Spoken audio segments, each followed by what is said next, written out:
Hi everyone, welcome back to WesKnows Tech News and Reviews. Today I want to do a roundup of the best fitness trackers from 2023. Well, most importantly because they will be around with us till at least the first half of 2024. So I brought 6 of my favorite fitness trackers. Some of them are hybrids, so somewhere on that gray line between a fitness tracker and a full blast smartwatch. So we've got some Huawei's, we've got some Redmi's, we've got some Xiaomi's. Why them? I brought these 6 trackers because I think they bring the most value to us, the wearers, the users, and most importantly, the buyers of these trackers. We get a lot of really good materials, a lot of functionality for quite a budget price. So I actually buy all my trackers on AliExpress simply because I save a whole lot of money. If I went to the high street to buy these trackers, I would be paying 20, 30, sometimes 40% more.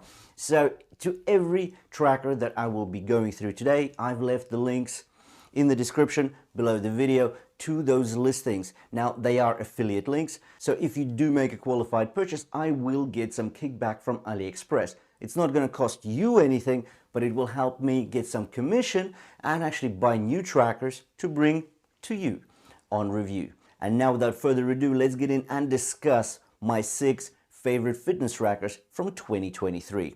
Let's do it.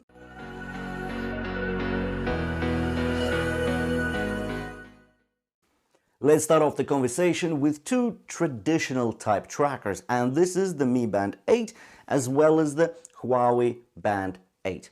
So both of these trackers are very advanced. They've had quite a few generations now. They look sort of the same. They weren't groundbreaking, but there were massive improvements from the previous models.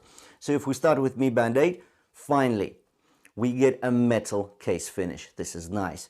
Previously, the straps on the Mi Band 8, well, they were completely silicone and you could pop the pellet out. It was very rudimentary, very basic, and it was a bit too plain. Now, quick release straps, and you can actually add some straps with lugs here. You can put this tracker on your foot, you can clip it on, you can put it on a pendant. So very versatile now, quite stylish, interesting. You get always on display, you get auto brightness. This is a powerhouse of features. Also 150 sport modes. Now with the Band 8, again, it's just a bit boring now. 1.47 inch AMOLED display, same as on the Mi Band 8, mind you, but it's just 1.47 inches. It's not growing. It's been the same for the past 3 generations. That's it, and that's a bit boring. The case design did become a bit more flat, a bit more angular, no rounded corners. Well, okay, that's interesting, I suppose, but again, the case is plastic here. Nothing spectacular. But the good thing is we get a button. On the Mi Band 8, there is no button, meaning that when your hands are sweaty or it's raining, you know how difficult it is to navigate a touch-activated only display. Having a button really helps the navigation and actually getting to the widget or the app quickly and effectively. Anyway, so with these 2 trackers, I've done a comparison on these 2 trackers as well as comprehensive reviews, and I think from the comparison we can see that the clear winner here is the Xiaomi Mi Band 8. It's just done a massive step up from the previous generation, while the Huawei Band 8 has only made marginal improvements. Now these 2 trackers are $40 each, very budget, but I want to talk about another tracker that costs $40 that basically takes these 2 trackers out for a ride, and it's a very tough call on which one actually brings more value, the traditional tracker or this next one I'm going to show you. And this bad boy, that was something special. It costs $40, exactly the same as the Huawei and the Mi Band 8, but if on those 2 we did get AMOLED display. So on the Huawei we get 1.47 inch AMOLED display, 282 ppi, so not too high, while on the Mi Band 8 we get 1.64 inch AMOLED display, slightly better resolution, just over 300 ppi, AOD, all the rest of it, but it's small, it's a tiny display. With the Redmi Watch Active 3, we get a massive 1.8 inches, but it's not AMOLED. This is just a very good quality LCD TFT display. We still get the saturated colors. They're rich, they're nice, they're quite blingy and pop off the screen. We get the deep black. So it almost looks like an AMOLED, but it's not. But it's a massive, massive display. Now it lacks always on display, and that is a shame. But it's got something up its sleeve which basically takes care of any minuses that it has in terms of its display. Firstly, it's got a metal case finish. That is amazing. It's got a button, making it really blur the line between a fitness tracker and a smartwatch. And number three, this tracker gets a microphone as well as the speaker, meaning that you can broadcast your health stats, your sport activity metrics. You can actually get Bluetooth calls here. So as long as your smartwatch is connected to your smartphone, you have the ability to take Bluetooth calls right off your wrist. For $40, this is outstanding. This is great. Since we're done with the Redmi Watch Active 3, I think we need to go to the next step up, and that's the $50 mark. And at that mark, we get the Mi Band 8 Pro. So those three letters, P-R-O, actually carry a lot of meaning when we talk about this watch. So once again, very similar kind of functionalities. We get a 60 Hz refresh rate, same as on the Mi Band 8, the more simple version of this tracker. We get the metal finish. We don't get the button. So 150 sport modes, we get the same sensors, SpO2, stress, sleep, heart rate. Yeah, it's all here. But why the big plus? Why the jump in $10? Well, we actually get a 1.7-inch AMOLED display. So this is bigger. We're talking about 10% larger display. And that's just the numbers. But the way it looks, because obviously the tracker is a bit, well, less long, so it's a bit shorter, but it's wider, and you've got a rectangular, squarish design. So now you can get much more text fit onto your display here. You get much more information on here.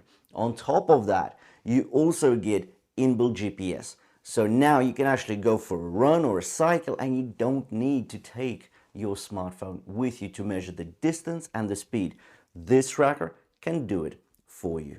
Now, $50, very strong competition, and now again, but it doesn't quite fit into a smartwatch category, does it? Because there's no button. It is still just a big fitness tracker. Now this tracker also gets a microphone, no speaker though. So you can actually ask the AI assistant on here for directions, for the weather, to record your shopping list or set up alarms. So again, slightly more functionality now, but I think the biggest point here is this massive AMOLED display as well as the inbuilt GPS. The previous trackers did not have inbuilt GPS.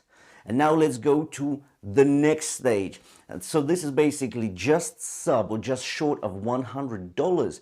And there we have two fitness trackers that really do blur the line between fitness trackers and advanced smartwatches. Let's talk about it.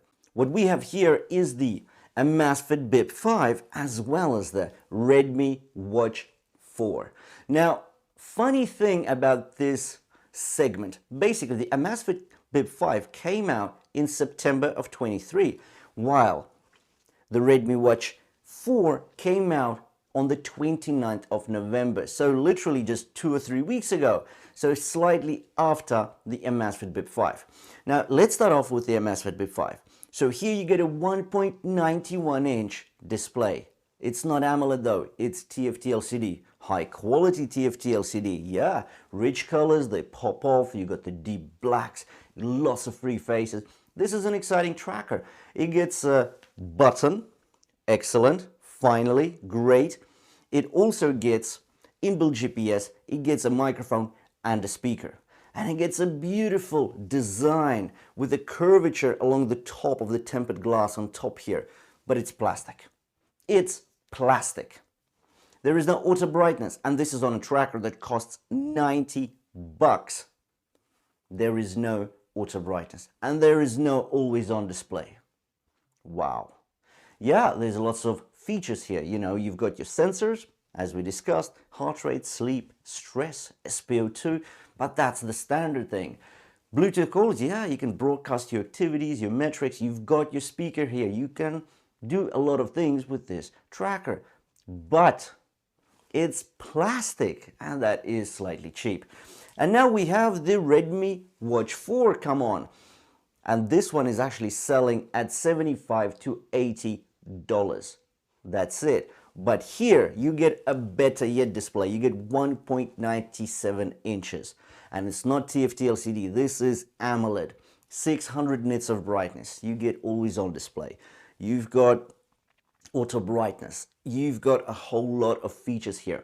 The button is not just like a simple button on the side. It looks like a full-on crown. It feels nice and satisfying to actually push this button. It looks serious. This looks business. And it's not just a pusher crown. You can actually rotate the crown for it to move the menus up and down. This is a serious piece of kit. It also gets a speaker, a microphone, you get an AI assistant here, well, same as on the Amazfit Bip 5, but here the colors, they literally pop off the screen at you because this is AMOLED, very, very high quality, and it's huge, almost 2 inches. So these two trackers are the best ones out there. These two trackers are the ones that blur the line between fitness trackers and smartwatches, and they cost under $100.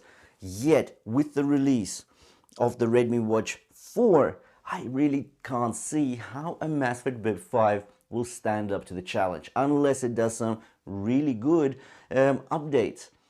But still, even with those updates, it's not about the software, it's about the hardware now. This is a metal case. This looks very expensive. It feels expensive. And again, it costs just under $80.